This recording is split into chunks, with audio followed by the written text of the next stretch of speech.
Good morning, Eric Boehlert. Hey, good morning. Wow. I gotta say, I know we talk Monday, so there's been, because I was saying to someone after, the indictments and the Twitter meltdown on Saturday, I was like, it's still only Sunday morning. And sure enough, we ended up with Oprah last night, right? In his Twitter, is rage tweeting. Well, what did he have? I think he had 25 rage tweets over the weekend. 13 were about Russia. Yeah. Right. This is what happens when he's not allowed to go to his golf course. Right. He's like a temper tantrum kid. Yeah. And to have him throw a temper tantrum on the weekend, they're burying kids 40 minutes away. Yeah. In Parkland, Florida. I mean, it's unbelievable. Look, it's we say this a lot, but it's clearly unraveling. I mean, just think about it. Right now. Yeah. The fact that they employed a wife beater for a year doesn't seem like a pressing matter at the White House. The fact that 130 people don't have security clearance at the White House, right? When they ran this whole campaign about being careless with the classified information. I mean, you're right, Eric. It's almost hard to know what story is more stunning. I mean, I think that, as usual, him blaming everyone in the universe for the shooting is, beyond disgusting. But you're right. In the wake of the Russia indictments on Friday, you'd think there's somebody that would go, Mr. President, this makes you look incredibly desperate and pathetic and guilty, by the way. Yeah, no, I thought the New York Times had a pretty good take on it this morning, where is, Friday afternoon, I'm vindicated, and by Sunday he was in full-on rage, but because he realized that wasn't the story that was unfolding. And the NRA used to have it's hard to describe or give the NRA credit for having class. They always go quiet after these things. Yep. And Trump should have taken a page out of the NRA book and just shut his mouth, as Laura Ingraham says to LeBron James. Yeah. He should shut up and dribble, but with him we mean drooling. Trump should have just shut up, because there's absolutely nothing he can do, particularly after the shooting. Yeah. I'm talking about the shooting. Yeah. There's nothing he can say, because he's incapable of empathy. He's incapable of. He's incapable of not blaming others for everything. That's right. And so, but back to your main point about there continues to be just this cascading of bad news. I mean, he's paying off his mistresses, or he's having his buddy who runs the National Enquirer basically run a catch and kill program where he goes out and finds Trump's mistresses and pays them $150,000 to shut up, or the wife, the alleged wife beater in the White House. The two hugest problems, obviously, are the Russia indictments and this shooting. And let's talk about the shooting, and let's talk about these kids. Yeah. I mean, this is just we're hopefully we're watching the birth of a movement. I mean, as I've been tweeting, the GOP and the NRA have never had to deal with survivors like this. Yep.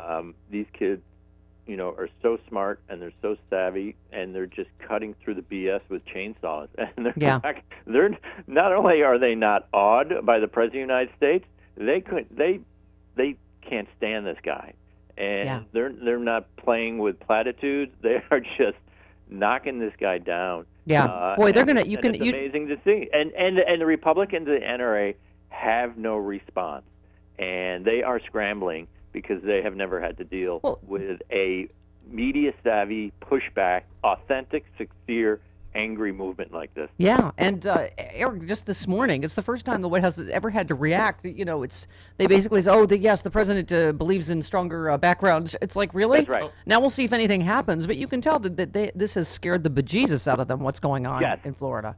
Yes, no, right. I mean, he's basically... A, the statement is meaningless because Trump won't say it. B, Sarah Sanders' statement is buried in qualifiers. And C, he's a pathological liar who said he wanted to make a fix for the Dreamer kids. So, this statement in and of itself today is pointless. It's meaningless unless he signs the bill next week.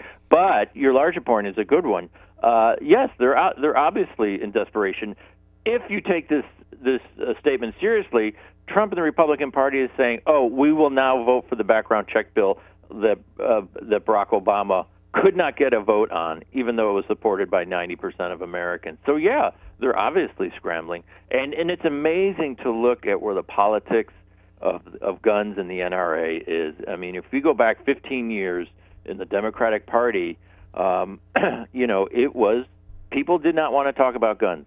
And Hillary Clinton ran an historic, unprecedented, unabashedly anti-NRA campaign in 2016. And hopefully that will now be the model going forward.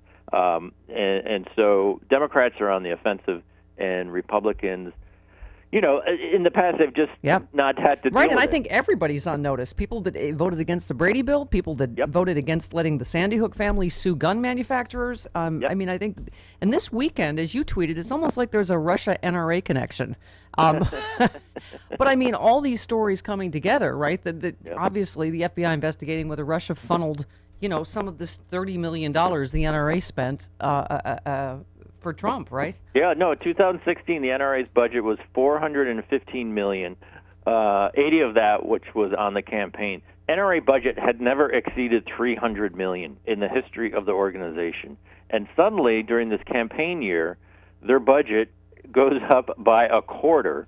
And as McClatchy reported a couple months ago, the FBI is looking into, did that money come from Russian oligarchies? And we now have reports that after the school massacre, all the Russian bots on Twitter are pushing pro-NRA, pro-gun talking points. So it's amazing, this White House regularly turns to, if not directly, indirectly relies on Russian bots to amplify its rhetoric. It relies on Fox News.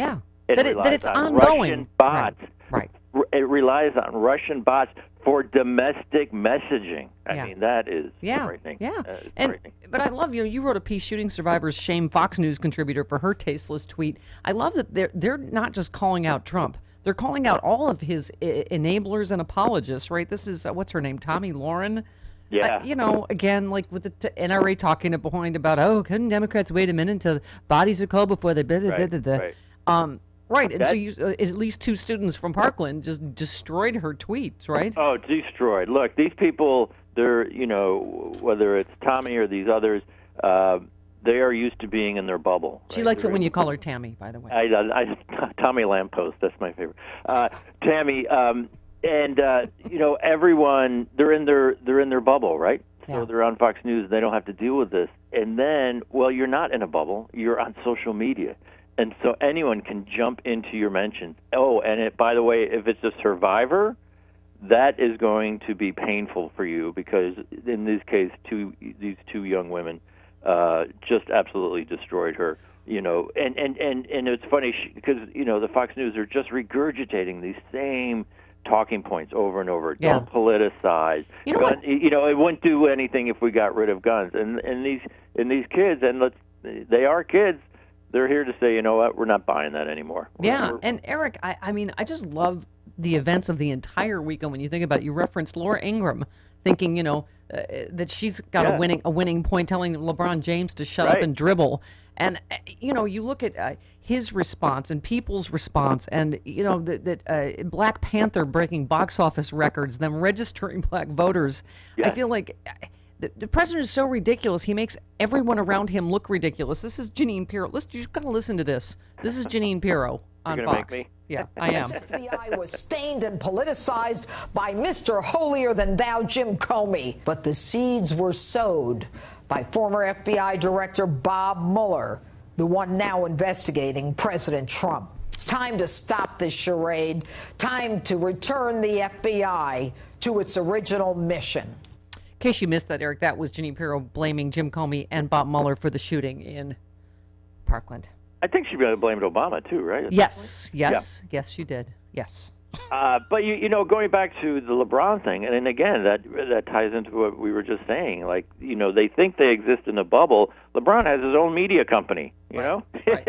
He's not just going to sit there and be quiet. He's going to dunk on Laura Ingraham all weekend. Right. So it's great to see, and part of it is, the youth, the Fox News and Trump and these others, this hate rhetoric. They've lost the youth movement. They've lost pop culture. They've lost all these things. and it's great to see, and they're getting there's a angrier and reason. angrier. Yeah, there's a reason why, Eric, in a lot of states you can vote with a gun license, but not a student ID, right? And I bet you after this they're going to try to redouble those efforts, right? Yeah, I mean, and if you keep reading about the background of the shooter, I mean, it's mind-boggling. I mean, it's just mind-boggling that he walked into a store and walked out with an AR-15. You know, he was in a special ed school up until high school. You know, cops were called to his house 39 times. There's videos of him fighting in the hallway. None of that matters. And this is exactly, remember when again, it still makes me angry. Obama could not get a vote. He had the votes in the Senate. He could not get a vote for a background check bill that had 90% public approval. Well, the background check doesn't matter. Republicans, it's not going to stop anything. This is a classic example. If we had an actual functioning, coherent background check system, that absolutely would have stopped this, because you can't have the background, the disturbing, violent, angry background that someone like this, a 19-year-old has, and walk out with an AR-15. And by the way, Eric, it can't be said enough that in the middle of tragedies, not even before the bodies are cold, when people are still, being shot, Trump has mouthed off about Islamic terrorism, right? He's tweeted. I mean, has anyone asked the White House or Trump about this kid wearing a "Make America Great Again" hat right? What, a video now and on Instagram? I mean, and what he might be inspiring in this country? Yeah, I mean, all of this was incredibly predictable. And look, Trump doesn't want to talk about this for so many reasons. And I think one of those reasons is that he is kind of spawning this generation and giving a green light. Can you imagine, Eric, that that conversation has had to have gone on when they tell him what has happened? That's his first question. Please let it be. Was it a Muslim? Oh, yeah. It was a white kid in a "Make America Great Again" hat, Mr. President. Mm-hmm. Yeah. Can you imagine?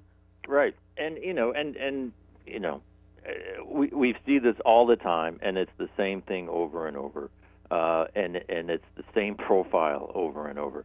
But look, now the NRA is going to have to deal with this, right? We have at least, I think, 2 national marches. We have scheduled. We have a national walkout for students and teachers. Yep.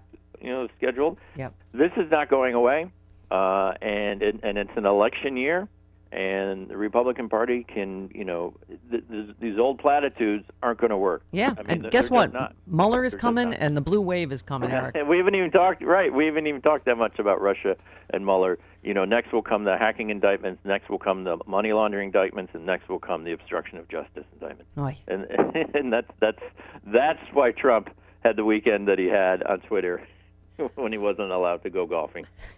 You make me happy, Eric Boehlert. And I'm not just saying when I notice how handsome you are on Joy Reid on Sunday. Thank you so much. All right. It's when you give me good news on Monday. Thank you, Eric. See you next week. Week. All right, you too.